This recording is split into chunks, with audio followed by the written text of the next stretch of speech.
Alright, you ready? You ready? We're gonna do this. Explain Alibaba's mental state in 30 characters or less. Krusty as fuck. There, did it in only 12. For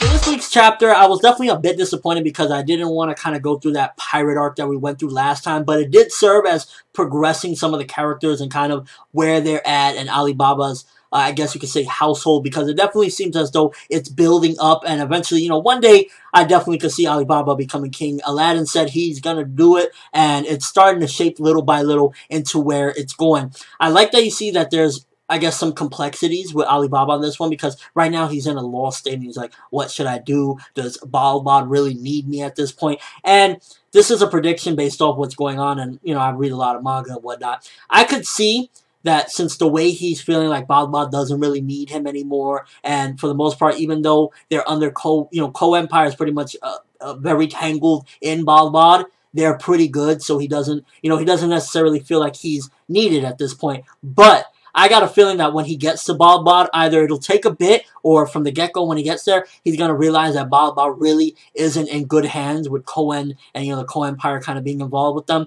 and he's going to realize, you know what? This is where I got to take my stand, and I got to come and I got to be king of my place, because nobody's going to be able to run Balbad and do things the right way like I can. It was definitely necessary for Alibaba not to have his kingdom originally when, he was kind of like looking at the situation, because then it would, it would prevent the story from going where it needs to go. And at the moment, he still isn't ready to become king, but I definitely see that he's going to realize he needs to do this, and he's going to do it for his kingdom, and that's going to give him his purpose, because right now he's like, why do I even have a djinn? Why do I have a house? Why am I doing any of this?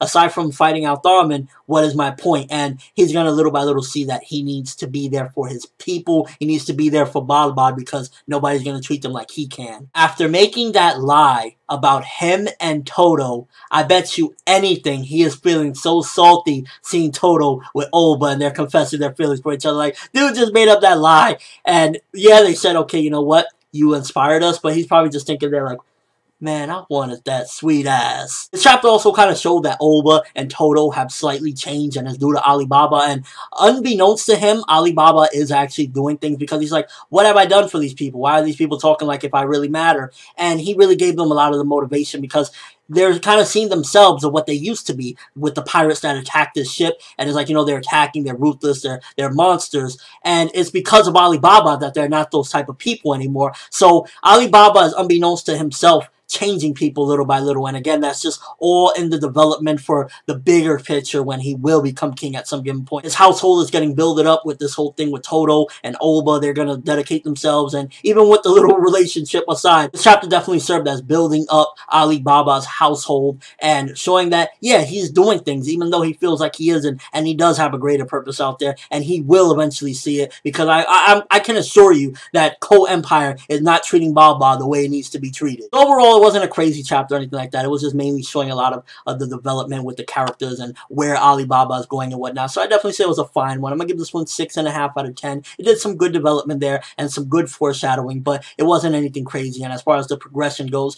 I'm really hoping we don't stay on this ship for too much longer, because it's like, we kind of got this type of arc already where they were on the ship and pirates were attacking. While it served for good stuff because we got Olba and Toto out of it, nonetheless, I think that we shouldn't be on this ship for too much longer. So I'm hoping that within the next chapter, we arrive at Balbad, because I don't want to be on the ship for that much longer. Because, and in essence, this chapter, while it was alright, for the most part, it kind of felt boring at times, and I'm looking forward to seeing some great shit, because at the end of the day, entertainment is a big factor when reading a manga. So I guess I'm going to ask you the same question as the manga class. Describe Alibaba's mental state in 30 characters or less. But that's all I have for this review. Thanks for watching. Hope you enjoyed. Thumbs up if you can't wait to hopefully get to Balbad next chapter, because we didn't get to it this chapter. Okay, we got a little bit of a setup, good progression. Hopefully we get to it next chapter. ForneverWorld, and as always, people, have an awesome day.